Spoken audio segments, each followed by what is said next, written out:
नमस्कार, न्यूज 18 राजस्थान पर आप सभी का स्वागत है। मैं हूं आपके साथ हेमंत कुमार।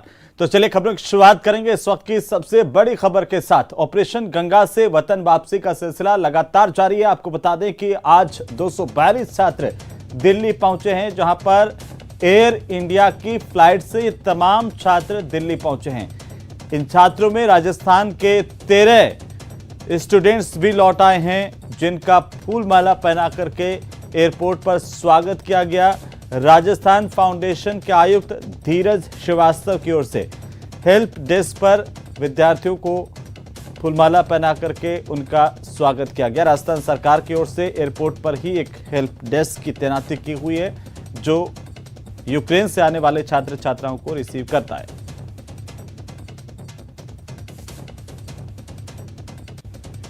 हालात जब हम निकल रहे तो खैर सीज फायर हो गया था, तभी हम निकल पाए हैं। बट उससे पहले ख़राब थे और उसके आने के बाद भी हमने सुना है कि बहुत हालत ख़राब हो गए हैं। उससे पहले हम बॉम्ब की आवाज़ सुनते थे, शेलिंग होती थी, फायरिंग होती थी। बट जैसे जैसे हमने मैनेज किया वहाँ से और अपने आप को स्ट्रॉन्ग रखा, बस बिलीव किया कि एम्बेसी हमें जल्दी निकालेगी और आज हम यहाँ हैं। वहाँ पे बहुत सफ़र किया हमने। वहाँ पे खाने पीने की दिक्कत आ रही थी, इलेक्ट्रिसिटी नहीं थी, बंकरों में रह रहे थे हम। और अभी हमने लास्ट 3 डेज़ कंटिन्यू ट्रैवल किया है यहाँ तक आने के लिए। एम्बेसी वालों ने हमारे लिए बहुत हेल्प की है।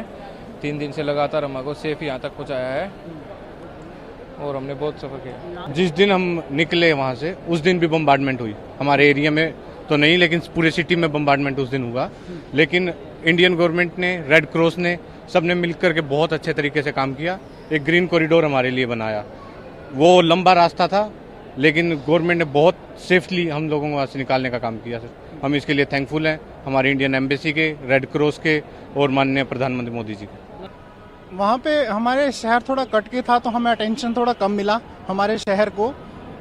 13 डेज थे हमारे, बहुत बुरे गुजरे। बट अंततः हमारे यहाँ पे यूनिवर्सिटी और प्रशासन के द्वारा हमारी हेल्प की गई और एम्बेसी की ओर से हमें थोड़ी सपोर्ट मिला। उसके बाद एंड में आके हमारे यशस्वी प्रधानमंत्री जी द्वारा हमें वहाँ से इवैक्यूएट किया गया। मैं अपने आप को काफ़ी सौभाग्यशाली फील कर रहा हूँ कि मैं आज अपने बच्चे को एक तरीके से दोबारा जन्म के रूप में पा रहा हूँ। ऐसा जैसा माहौल था वहाँ पर और जैसी परिस्थितियाँ बन चुकी थी, तो इन परिस्थितियों को देख करके हम घबरा गए थे कि बच्चे का नामुमकिन है। लेकिन मैं भारत सरकार का, अपने हिमाचल प्रदेश की सरकार का बहुत ही धन्यवादी हूँ, जिन्होंने इतना इनिशिएटिव लेकर के हमारे बच्चों की वैल्यू समझी, हमारे बच्चों के जीवन का मूल्य समझा और हमारी पीड़ा को समझा। मैं एक बार सभी लोगों का और आपकी एजेंसीज का, जिन्होंने इतनी मदद की, जिन्होंने इतने इस परिस्थितियों को हाईलाइट किया, आपका भी धन्यवाद करता हूँ। सर, कॉन्फ्लिक्ट जोन था सुमी, वहाँ से निकलना बहुत भारी काम था, निकालना वगैरह। रोड भी टूटा हुआ था, रेलवे स्टेशन भी टूटा हुआ था। तब एम्बेसी और रेड क्रॉस ऑर्गेनाइजेशन है, उन्होंने अपनी मेहनत से निकाला, जो भी किया वगैरह। रूट वगैरह जो 3 घंटे का रूट था वो 12 घंटे में कवर किया हमने। और पोलैंड आते आते लगभग 36 घंटे के आसपास का टाइम लगा। जिस दिन हम निकले उस दिन कुछ नहीं था, क्योंकि हमारे लिए सीज फायर हुआ था और उसके अगले दिन एक ब्लास्ट हुआ था। 2 ब्लास्ट हुए थे एक्चुअली। हाँ, और आई थिंक कंटिन्यूस बहुत सारे ब्लास्ट और शेलिंग वो सब हो रही थी। सूमी के हालात अच्छे नहीं है। सूमी से निकलना सबसे बड़ा टास्क था। तो हम सूमी से पहले लवीव गए, लवीव से पोलैंड से हमें इवैक्यूएट किया गया और इंडिया लाया गया, न्यू दिल्ली के रूप। जैसा कि सभी को मालूम है कि यूक्रेन में जिस तरीके से रशिया का युद्ध चल रहा है, उसके बाद मेरा बेटा सुमी शहर में 5th ईयर में पढ़ता था और वो वहाँ पर फंस गया था और लाख कोशिश के बावजूद वो नहीं निकल पा रहे थे, क्योंकि चारों तरफ बम पड़ रहे थे, चारों तरफ मिसाइल्स थी और ज़िंदगी बहुत ही खतरे में थी। तो इसलिए बच्चों ने, वहाँ पे 600 बच्चे थे, उन 600 बच्चों ने वहीं पर रहना, बंकर्स में रहना स्वीकार किया और निकले नहीं, और इंडियन एम्बेसी के आदेशों का पालन किया। सूमी के हालात अभी ख़राब होते जा रहे हैं और हम वहाँ पर किसी भी टाइम पे बॉम्बिंग शुरू हो जाती है और किसी भी टाइम पे फायरिंग शुरू हो जाती है, तो सिचुएशन ठीक नहीं है और एयर स्ट्राइक्स काफ़ी ज़्यादा हो रही है आज के टाइम पे। जब हम निकले उस समय पर तो बहुत ज़्यादा सिचुएशन ख़राब थी। जिस दिन हम निकले उसे एक दिन पहले सिचुएशन बहुत ज़्यादा ख़राब होने गई थी और हॉस्टल के आसपास भी बॉम्बिंग बहुत ज़्यादा सुन रही थी उस दिन। हाँ, बस में बैठे तो अभी लग रहा है अब हम घर जा रहे हैं, सेफ जोन में हैं। वहाँ से निकलने के बाद ही कैसा लग रहा है भारत में आकर? भारत में आके बहुत अच्छा लग रहा है। तो बहुत ये तो ज़्यादा किया है। बहुत रहा था कि अब तो कोई निकालेगा भी नहीं। क्योंकि रात को सो रहे थे, बोला कल निकाल रहे हैं, सुबह उठ रहे हैं, बोला प्लान कैंसिल है। मेरा नाम हरदीप है सर। मैं यूक्रेन में सुमी एरिया में था। किस चीज़ के स्टूडेंट हैं आप? मैं 4th ईयर मेडिकल MBBS का स्टूडेंट हूँ। वहाँ पे हमारे शहर थोड़ा कट के था तो हमें अटेंशन थोड़ा कम मिला हमारे शहर को। 13 डेज थे हमारे बहुत बुरे गुजरे, बट अंततः हमारे यहाँ पे यूनिवर्सिटी और प्रशासन के द्वारा हमारी हेल्प की गई और एम्बेसी की ओर से हमें थोड़ी सपोर्ट मिला। उसके बाद एंड में आके हमारे यशस्वी प्रधानमंत्री जी द्वारा हमें वहाँ से इवैक्यूएट किया गया। चलिए आगे बढ़ेंगे और आपको बता दें कि प्रधानमंत्री नरेंद्र मोदी आज गुजरात के दौरे पर हैं। अहमदाबाद में रोड शो कर रहे हैं। प्रधानमंत्री नरेंद्र मोदी यहां पर पहुंच गए हैं और बड़ी संख्या में लोग उनका इंतजार कर रहे हैं। और ये काफिला PM का काफिला है। प्रधानमंत्री नरेंद्र मोदी अहमदाबाद पहुंचे हैं, जहां पर प्रधानमंत्री मोदी एक रोड शो करेंगे और यहां पर उनका काफिला आप तस्वीरों में देख सकते हैं। रोड शो जो है ये अब इस वक्त यहाँ से शुरू होगा और सबसे अहम बात यह है कि संगठन की शक्ति को कैसे संवाद के जरिए संगठन को मजबूत किया जाता है, जिसका जिक्र आप कर रहे थे शैलेंद्र, वो प्रधानमंत्री बखूबी जानते हैं। और इसीलिए आज का जो ये संवाद जब वो मुखातिब होंगे जनप्रतिनिधियों से इस रोड शो के बाद, वो काफी अहम रहेगा। ये सीधी तस्वीरें एक्सक्लूसिवली आप देख रहे हैं DD न्यूज पर। निश्चित तौर पर महत्वपूर्ण इसलिए रहेगा क्योंकि हम जानते हैं कि पंचायतों को कैसे मजबूत बनाकर तमाम विकास काम ग्रामीण इलाकों में किए जाए। ग्रामीण विकास में पंचायतों की जो महत्वपूर्ण।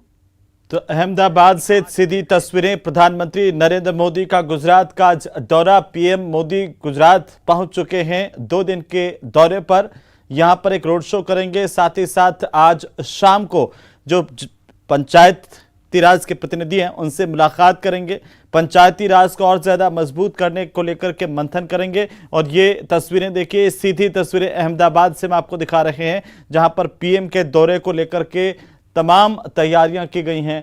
पूरा यहां पर गुब्बारे लगाए हैं भगवा कलर के रंग के और सजाया गया है पूरी तरह से। और खासतौर पर जो कार्यकर्ताओं का उत्साह है वो देखते ही बनता है, क्योंकि एक दिन पहले जिस तरीके से 4 राज्यों के चुनावी नतीजे भारतीय जनता पार्टी के पक्ष में ऐतिहासिक रूप से, और उसके बाद पहली बार प्रधानमंत्री नरेंद्र मोदी गुजरात पहुंचे हैं, तो ऐसे में जाहिर सी बात है कि कार्यकर्ता बेहद उत्साहित हैं प्रधानमंत्री की एक झलक पाने के लिए। और ये देखिए, ये सीधी तस्वीरें हम आपको दिखा रहे हैं न्यूज़ 18 राजस्थान पर। प्रधानमंत्री नरेंद्र मोदी यहां पर पहुंचे हुए हैं, जनप्रतिनिधि सम्मेलन में शिरकत करेंगे, पंचायती राज में जनप्रतिनिधियों से संवाद करेंगे। और इससे पहले ये रोड शो, जिस गाड़ी पर प्रधानमंत्री सवार हैं उसे फूलों से पूरी तरह से सजाया गया है। और अब प्रधानमंत्री के रोड शो की शुरुआत, सड़क के दोनों तरफ बैरिकेडिंग की गई है, सुरक्षा के पुख्ता इंतजाम है। और आप देख सकते हैं कि दोनों तरफ बड़ी संख्या में लोग जो हैं वो प्रधानमंत्री नरेंद्र मोदी का इस्तकबाल करने के लिए मौजूद हैं। और PM मोदी भी हाथ हिलाकर के सभी का अभिवादन करते हुए यहाँ पर प्रधानमंत्री का ये रोड शो और अपने आप में काफ़ी महत्वपूर्ण। और ये भी माना जा रहा है कि आने वाले दिनों में गुजरात में चुनाव है और उससे पहले एक चुनावी आगाज प्रधानमंत्री नरेंद्र मोदी अहमदाबाद से करते हुए उनका ये रोड शो काफ़ी महत्वपूर्ण है। और क्योंकि एक दिन पहले जिस तरीके से 5 राज्यों के चुनावी नतीजे आए और उसमें भारतीय जनता पार्टी को बम्पर बहुमत मिला है, 4 राज्यों में बीजेपी के पक्ष में जो वोटिंग हुई, काउंटिंग के बाद जो नतीजे बीजेपी के पक्ष में रहे, उससे कार्यकर्ता बेहद उत्साहित हैं। प्रधानमंत्री नरेंद्र मोदी भी काफ़ी उत्साहित हैं। और जो पॉलिटिकल पंडित है वो ये मान करके चल रहे हैं कि ये एक तरह का सेमीफाइनल था। जो 5 राज्य, ये 2024 की जो तस्वीर है वो तैयार होती हुई दिखाई दे रही है।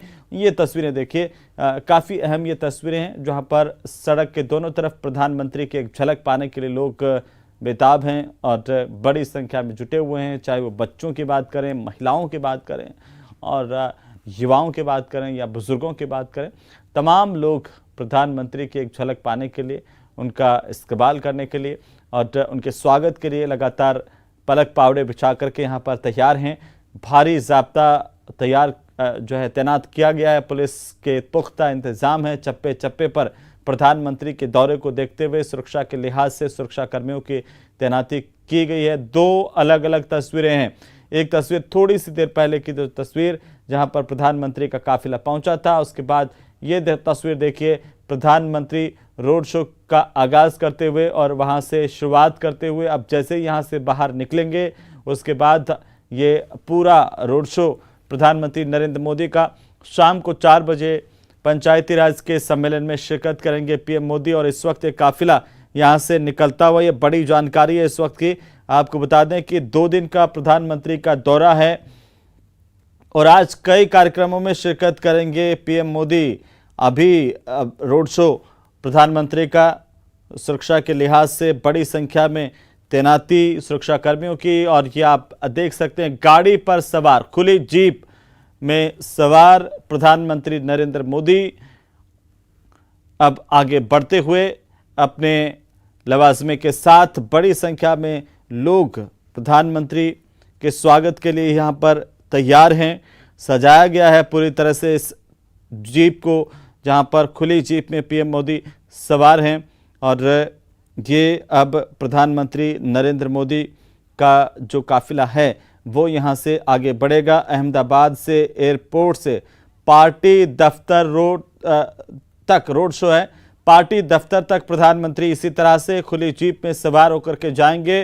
पार्टी दफ्तर में संबोधन का भी उनका कार्यक्रम है, कार्यकर्ताओं से मुखातिब होंगे। और यही खास बात है प्रधानमंत्री नरेंद्र मोदी की कि वे ना अपनी कर्म भूमि को छोड़ते हैं, ना जो अपने कार्यकर्ताओं को कभी भूलते हैं। चाहे वक्त चुनावी नतीजों का हो या नए चुनाव के आगाज का हो, एक समय ज़रूर निकालते हैं वे, खासतौर पर भारतीय जनता पार्टी कार्यकर्ताओं के लिए, आम लोगों के लिए। ये उनकी सबसे बड़ी रेसिपी है, सबसे बड़ी एक खूबी है। और अहमदाबाद का ये रोड शो अपने आप में काफ़ी महत्वपूर्ण है। 3 अलग अलग तस्वीरें इस वक्त हम आपको दिखा रहे हैं। तो प्रधानमंत्री नरेंद्र मोदी का रोड शो अहमदाबाद में एयरपोर्ट से अब निकल चुके हैं प्रधानमंत्री मोदी।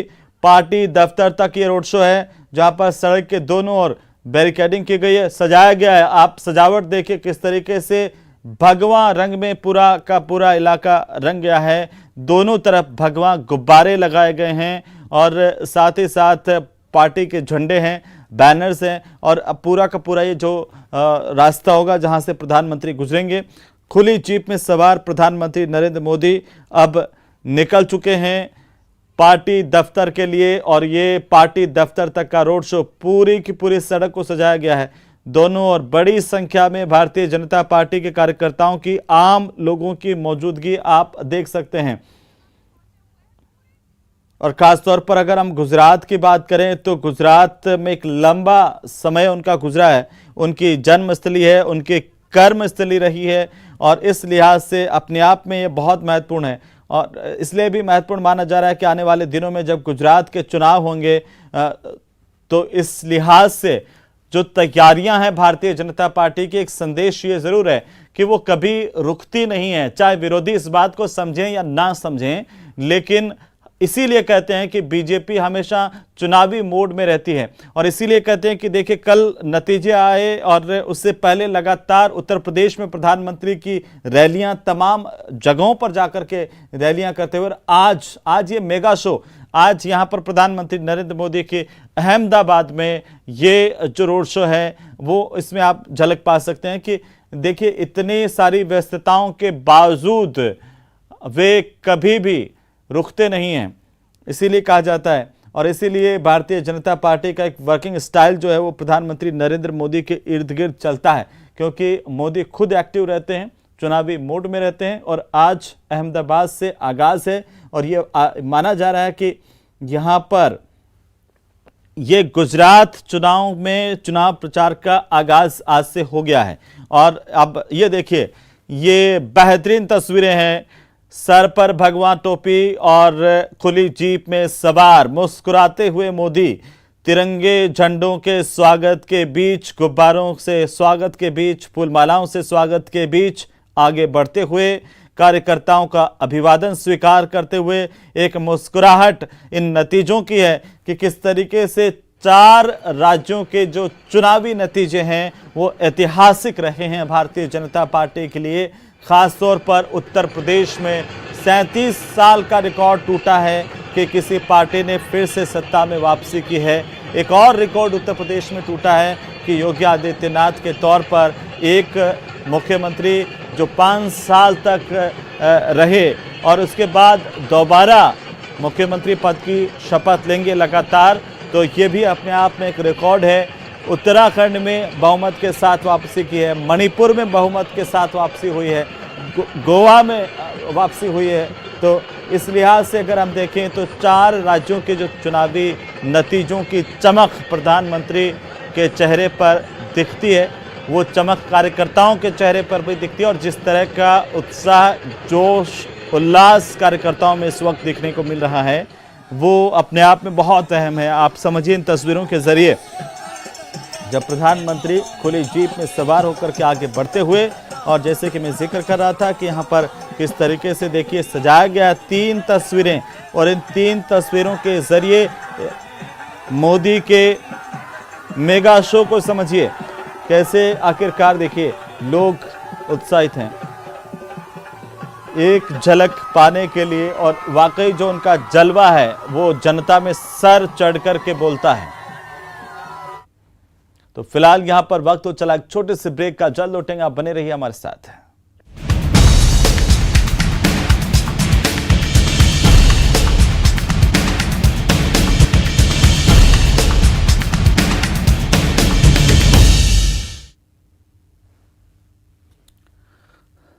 तो चलिए ब्रेक के बाद एक बार फिर से आपका स्वागत है। और इसी बीच बड़ी खबर हम आपको बता दें, 5 राज्यों के चुनावी नतीजों के बाद से बीजेपी और कांग्रेस के बीच में बयानबाजी शुरू हो गई है। बीजेपी कांग्रेस एक दूसरे पर आरोप प्रत्यारोप लगा रहे हैं, और साथ ही साथ हम आपको बता दें कि कांग्रेस पार्टी ने कहा कि हम काम पर चुनाव जीतेंगे, और साथ ही आरोप लगाया कि चुनाव में जीत के बाद बीजेपी घमंड में है।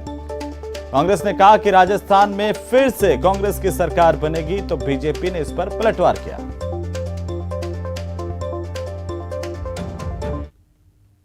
जिस तरीके से देश के अंदर भारत सरकार के ऊपर, नरेंद्र मोदी जी के ऊपर इन 5 राज्यों की जनता ने विश्वास किया है, और 4 राज्यों के अंदर स्पष्ट बहुमत भारतीय जनता पार्टी को मिला है। मोदी जी की नीति और नीयत साफ है, भारतीय जनता पार्टी की कथनी और करनी में कोई अंतर नहीं है, और कांग्रेस का दोहरापन और दोगला चरित्र ही कांग्रेस की इस दशा के लिए जिम्मेदार है। आने वाले चुनावों के अंदर भी भारतीय जनता पार्टी, चाहे वो गुजरात के चुनाव हो, चाहे हिमाचल के चुनाव हो, चाहे उसके बाद राजस्थान के चुनाव हो, संपूर्ण चुनावों के अंदर भारतीय जनता पार्टी का इसी तरीके से परचम लहराया जाएगा।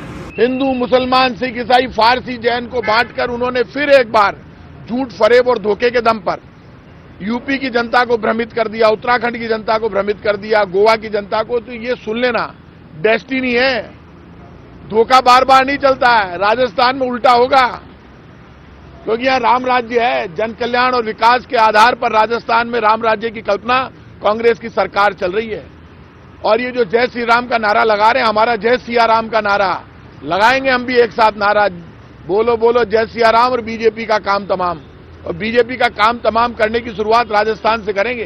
देखिए, ऐसा है कि हर राज्य की अपनी अलग अलग परिस्थितियां होती है, और उत्तर प्रदेश की योगी सरकार का आप जो जिक्र कर रहे हैं, तो 2017 में भी योगी जी मुख्यमंत्री बने थे, वहाँ उनको प्रचंड बहुमत प्राप्त हुआ था। लेकिन उसके बाद 2018 के चुनाव में राजस्थान, मध्य प्रदेश और छत्तीसगढ़ तीनों ही प्रांत में कांग्रेस की सरकार बनी थी। तो ये हर राज्य का अपना अपना विषय है। राजस्थान में अशोक गहलोत जी ऐतिहासिक रूप से काम जनहित में कर रहे हैं, और पिछले 8 उपचुनावों के परिणाम भी आपने देखे हैं। तो राजस्थान कांग्रेस कभी भी राम मंदिर के पक्ष में या राम के पक्ष में कभी नहीं रही। राम सेतु पर कपिल सिब्बल का शपथ पत्र सुप्रीम कोर्ट में दायर है, जिसे राम के होने पर भी इन्होंने प्रश्न चिन्ह लगाया, और राहुल और इन्होंने तो कई बार इस पे प्रश्न चिन्ह खड़े किए। लेकिन मजबूरन अब जब इन्होंने देश भर में देखा कि हिंदू का वातावरण बन रहा है, तो इन्होंने जनेऊ पहनना और मंदिर जाना शुरू किया है। राम में इनकी कभी आस्था रही नहीं। यूपी के अंदर जो बुलडोजर चले, वे समाज के दुश्मनों पर, आतियायों पर, और जो लोग इस प्रकार का व्यवहार करते थे जिससे आमजन दुखी होता था, ऐसे बाहुबलियों पर ही बुलडोजर चलाया, जिसके कारण से आमजन प्रसन्न हुआ और वहां पे जीते। यह आज राजस्थान में भी वर्तमान में कानून का राज नहीं है, कानून की सारी धज्जियां इन लोगों ने उड़ा रखी हैं। तो चलिए सीधे हम आपके लिए चलते हैं। आज राष्ट्रीय युवा संसद का फाइनल चरण है। संसद के केंद्रीय कक्ष में आयोजन किया जा रहा है। लोकसभा अध्यक्ष ओम बिरला मुख्य अतिथि के तौर पर मौजूद हैं। वहीं केंद्रीय खेल मंत्री अनुराग ठाकुर भी यहां पर मौजूद हैं। आपको बता दें कि स्पीकर बिरला की पहल पर यह आयोजन किया गया है। युवाओं को गौरवशाली इतिहास से जोड़ने का मकसद इस आयोजन का है। तो तस्वीरें हम आपको दिखाएंगे जहां पर ओम बिरला की मौजूदगी है। युवा संसद का आयोजन केंद्रीय कक्ष में हो रहा है। लक्ष्मी समान दर्जा दिलाना चाहती हूँ। हाँ, मैं राष्ट्र निर्माण करना चाहती हूँ। आरक्षण के इस दौड़ में, जी हाँ, आरक्षण के इस दौड़ में बेटियों को उनकी मां के गर्भ में आरक्षण दिलाना चाहती हूँ। हाँ, मैं राष्ट्र निर्माण करना चाहती हूँ।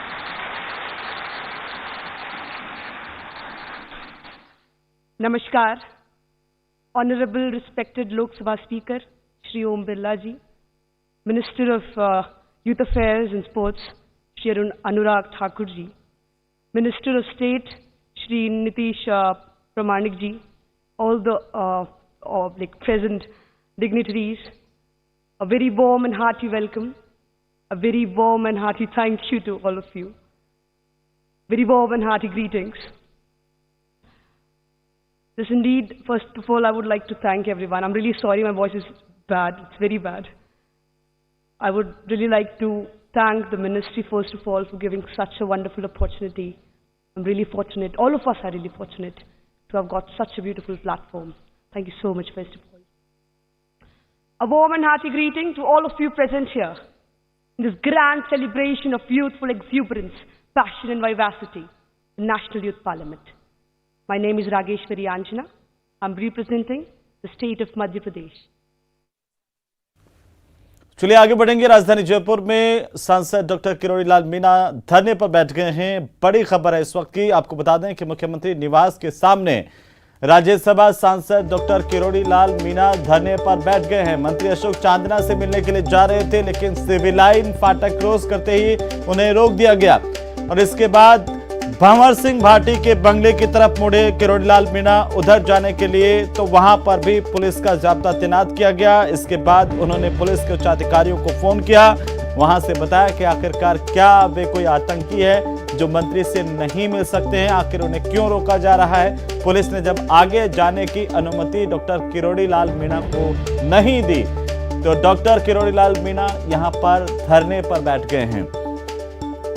किरोड़ी लाल मीणा को पुलिस ने रोका। पुलिस के रोकने के बाद धरने पर बैठे हैं किरोड़ी लाल। पुलिस ने उन्हें हिरासत में लिया है। ज्यादा जानकारी के साथ सहयोगी विष्णु शर्मा जुड़ चुके हैं। विष्णु, क्या कुछ अपडेट? देखिए, आज किरोड़ी लाल जो मीणा हैं, भाजपा के सांसद हैं, वे आज सिविल लाइन्स में गए थे। उनका कहना था कि वे जो मंत्री हैं गहलोत सरकार में अशोक चांदना, वे उनसे मिलने के लिए उनके बंगले पर जा रहे हैं, लेकिन उससे पहले ही सीएमआर के पहुंचने से पहले सोडाला पुलिस ने किरोड़ी लाल मीणा को पहले ही रोक लिया। वहां बैरिकेडिंग कर दी गई और काफी पुलिस जाब्ता वहां पर लगा दिया गया, जिससे काफी किरोड़ी लाल मीणा जो है नाराज हो गए और उन्होंने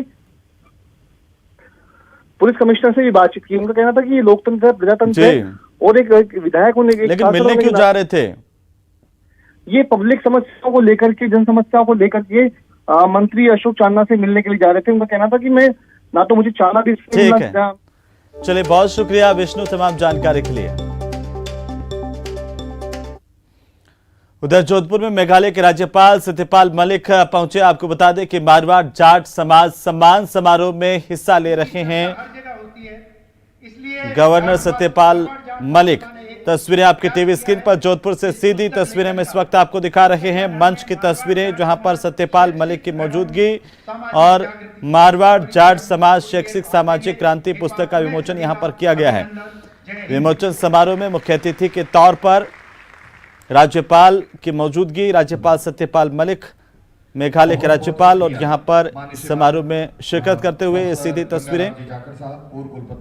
इस कार्यक्रम में जाट समाज के नेताओं की मौजूदगी, काफी संख्या में लोग मौजूद हैं हमारे बीच और मंत्री हेमाराम चौधरी भी आपको सीधे तस्वीरों में दिखाई दे रहे हैं। राज्यपाल के एक तरफ उनकी मौजूदगी। मंच पर आमंत्रित करना चाहूंगा हम सभी के आदरणीय मेडिकल कॉलेज ऑडिटोरियम में कार्यक्रम का आयोजन जोधपुर में किया जा रहा है। जाट समाज से जुड़े तमाम प्रतिनिधियों की यहां पर मौजूदगी है। मेघालय के राज्यपाल सत्यपाल मलिक शिरकत कर रहे हैं इस कार्यक्रम में। मारवाड़ जाट समाज सम्मान समारोह में शिरकत कर रहे हैं राज्यपाल सत्यपाल मलिक और इस खास मौके पर एक पुस्तक का विमोचन भी किया गया। कुछ ही देर में उनका संबोधन होगा।